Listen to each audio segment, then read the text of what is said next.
What's up guys, Justin here, and what I wanted to talk about today was embracing any part of life that you're in, or any stage of life that you're in. So this is really important to do because it doesn't really matter what's going on with the world or anything. It all sort of just comes down to you and if you're enjoying your life or not.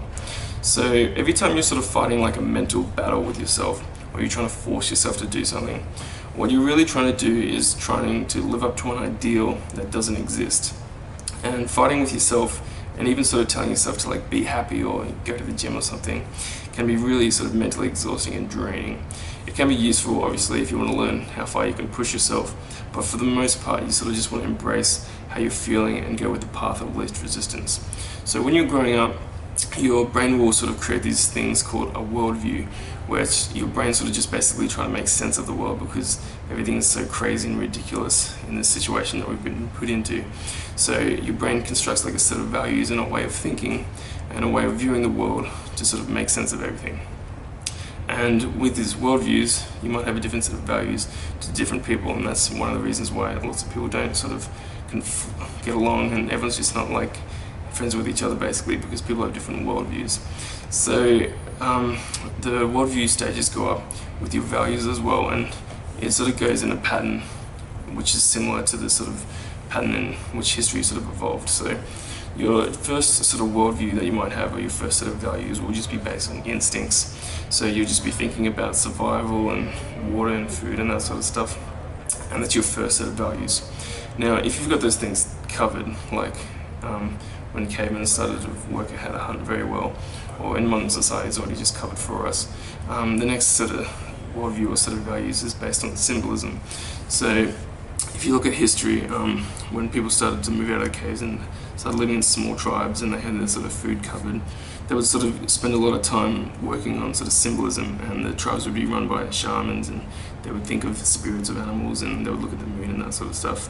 And in our society I think it's sort of translated onto celebrity worship to some extent, deep friendship with sort of children, and a sort of maybe obsession about having a favorite toy or something like that, because it's a sort of symbolistic way of thinking.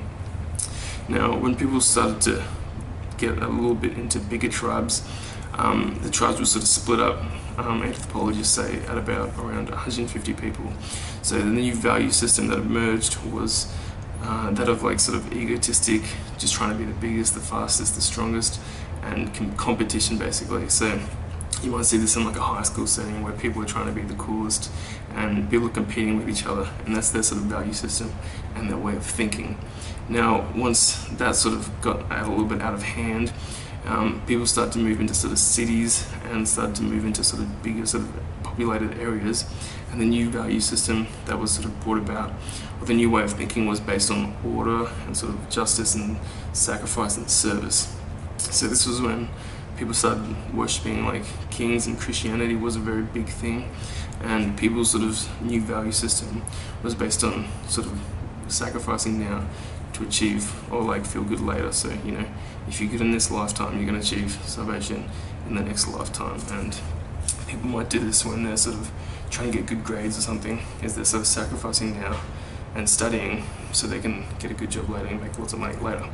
So after that sort of value system had sort of ran its course, the new one that appeared during or starting with the Industrial Revolution was based on opportunity and progress. So people who would be leaving school might sort of be looking at all these opportunities to travel or see the world and all these different things to do, and it's the new sort of value system that these people might have.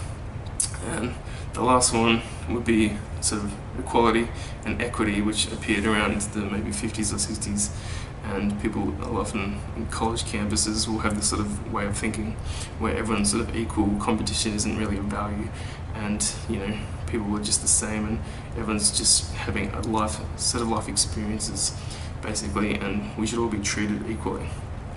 So if you look at the value systems, basically it goes instincts, symbolism, competition, sacrifice and order, opportunity and progress, and then equality and peace or something.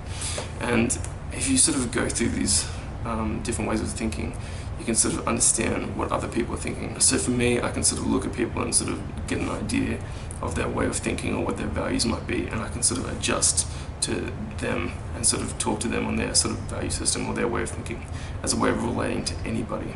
Usually what will happen is when you sort of shift into a different worldview is you might get this sort of epiphany where something clicks and you'll just think, oh my god, I've got it worked out, like I've got this whole life thing, you know. I found the answer basically.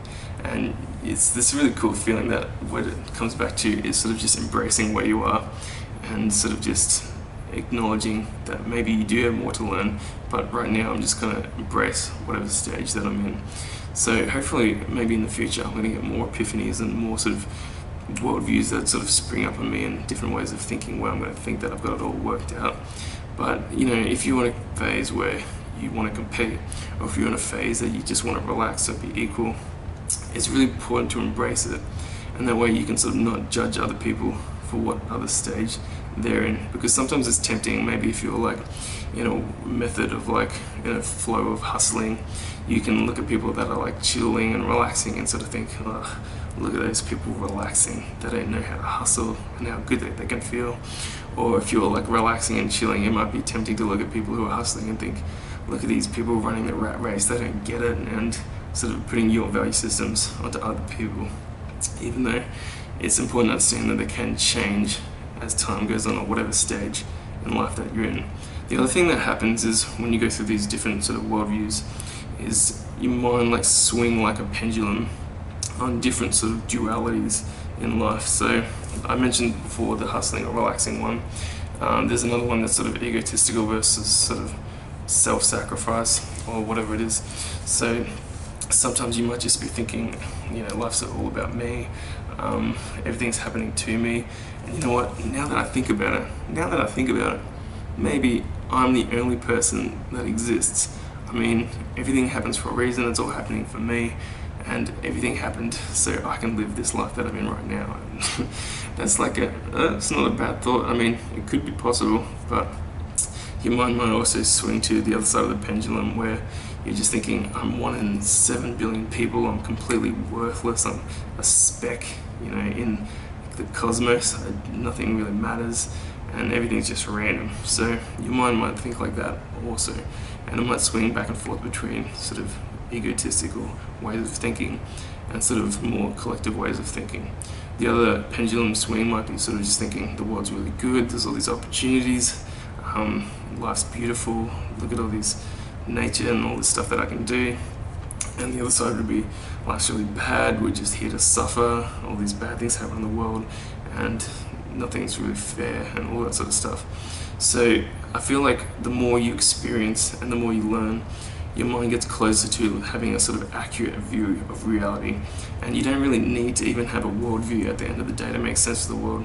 It's more important, in my opinion, to sort of just embrace the sort of chaotic nature of everything and how random everything is, and just become present to the moment and just sort of understand what you're experiencing and not even view the world through just the lens of sort of a value system or anything like that. And you can be more integrated and look at other people and how they're thinking, but you don't even have to have a worldview at the end of the day, and your mind can sort of just pick up more things and learn more things as you travel along your journey. So right now I'm just embracing where I'm at. I'm a university student, I do a few casual jobs, I play a lot of basketball, I love it, and I just really embrace where I am right now. Even though I've got a little bit more goals in the future, I'm not going to sort of save my happiness until I achieve my goals. I'm going to sort of be happy where I am right now and then slowly improve. When I'm 80, I'm just going to embrace being 80, and I might just chill out and just look at all these other people who are young punks and just maybe just judge them for hustling, even though it's just a different stage of life that I'm in. Well, I'm not going to judge them, but you get my point. So anyway, I hope you guys enjoyed this video. Have no worldview, have a worldview. Look at the pendulum of your mind, how it swings and how you view reality.